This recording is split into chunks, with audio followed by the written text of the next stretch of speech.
Howdy, chestnuts. All right, today we're gonna be analyzing a game that was played in 2018, and white as Anand and black as Praggnanandhaa. It was in Calcutta, the Tata Steel chess tournament, uh Blitz tournament that was going around there, and it made quite some buzz for a world champion versus what people would consider to who may be a future world champion. As so like Praggnanandhaa is 12 here, so obviously super young, and yeah. So his talent, some people say he could be a future world champion. So we'll see. Let's see what you think of this game. All right, he had already lost. Praggnanandhaa had already lost one game earlier against Anand, so this is their second game. Let's see what happens. All right. E4 by Anand, E5, knight to F3, knight to C6 by Pragg, bishop B5, A6, bishop to A4, knight to F6, castle. So this is just normal Ruy Lopez structure. B5, bishop B3, bishop B7. So Pragg goes for this interesting line, developing the bishop super early here. D3, bishop to E7, A4, contesting those pawns. Castle, rook to E1, still normal moves. D6, knight B to D2, knight to A5, attacking light square bishop. Anand chooses to preserve the bishop. C5, normal move here in this position, trying to control the D4 square. Knight to F1, remaneuvering the knight, and then we have B4. What can also be played is maybe bishop to C8 to remaneuver the bishop here, for those kind of prospects. All right, another move what was played here is bishop d2. Another move was to contest these pawns, right? C3, b takes, right? All right, but bishop d2, bishop c8. So Pragg chooses to remaneuver the bishop here, right? In this move, knight to e3, bishop to e6, and then bishop to takes e6, and it's in this move that this game is now the only game in history with this move, chess history. Oh, all right. F takes e6, c3, b takes c3, b takes c3, rook b8. All right, so Pragg goes to try to control the b file. Queen to c2, queen to d7, connecting the rooks, and now there's now this isolated pawn that's targeted. Rook a to b1, h6, which controls this square, but it leaves some holes. Queen to a2, putting the pressure on this pawn and the king, because the king is on this diagonal, right? So king to h8 gets out of the pin. What could also be played is maybe rook takes b1, and then rook c8, right? Okay, so king h8 to get out of the pin, h3, controlling this square. Knight to h5, knight to c4. Alrighty, so now this knight is finally getting contested. Knight to c6, Pragg chooses to preserve the knight. Knight to b6, and now this knight is just having some dangerous chances here. Queen to c7, a5, right? And now this knight is just... So Anand here, it was after the game, Pragg did say that Anand played him in the opening. So yeah, this looks like a pretty dominating position, right? Like this knight is here infiltrating, and it's really tough to kick away with this pawn. But let's see what happens. Rook to f6, rook to b2. There's also this move, queen to c4. But if you get greedy with this pawn too much. So let's say rook c8, which was played later to put pressure here, and then okay, so rook takes, captures, bishop to h4, and now black is better because of these kingside chances. And if you get too greedy and go after this pawn, say queen c4, then black is just completely winning with queen f7, bishop to e3, queen takes, queen to a2, rook to f6, and now these checks and this knight attacking and this bishop is just no way to get out. So, all right, you shouldn't be too greedy for this pawn yet. Alrighty, rook b to f8. There's also this whoops, c4 move. All right, rook b to f8, bishop to e3, bishop to d8, and rook takes f3 now is not really possible because g takes, rook to f6, and it looks pretty dangerous. But we have queen to c4, bishop d8, and queen to a6. Now this works. It's really tough to get at this this queen because this bishop is not even here, right? The bishop was here in this square before. So now there's queenside domination. Bishop to d8, knight to h2, rook g6, king h1, getting out of this attack, right? Queen to f7. Oh, looking dangerous, but it's a false danger because this bishop is here protecting pretty well.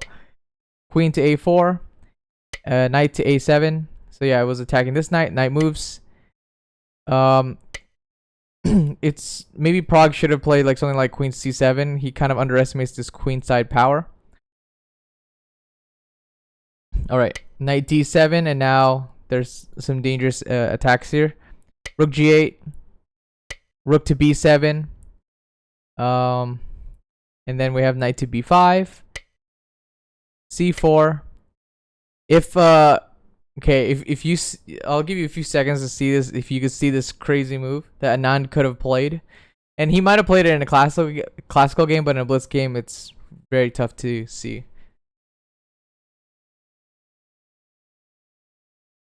Alrighty, let's see if you guys found the move. If you found the move, man, you should like start beating a lot of child prodigies at chess or something.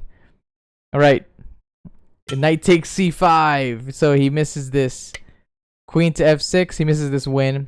Knight takes a6, and now this queen side is just too much, right? And this knight is trapped as well. Knight takes c3, queen to b4.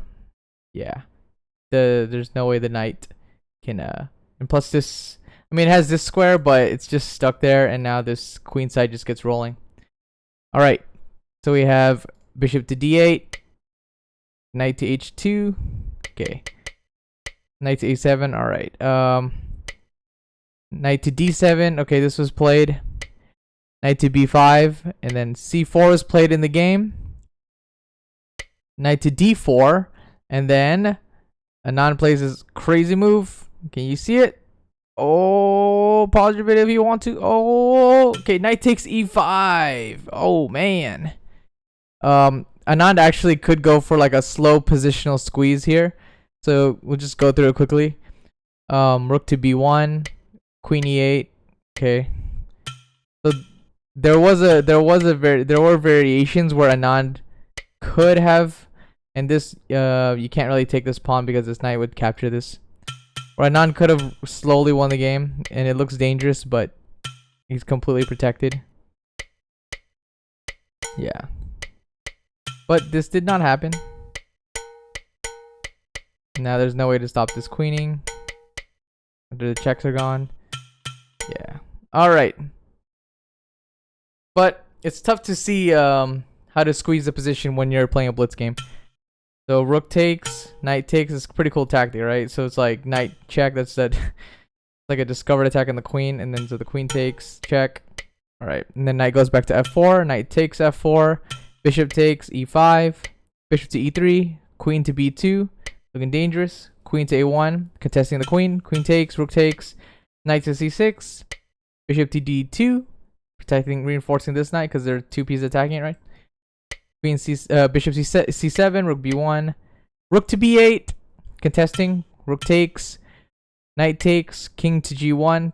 Now it's like now we've reached the end game, baby. Knight to c6.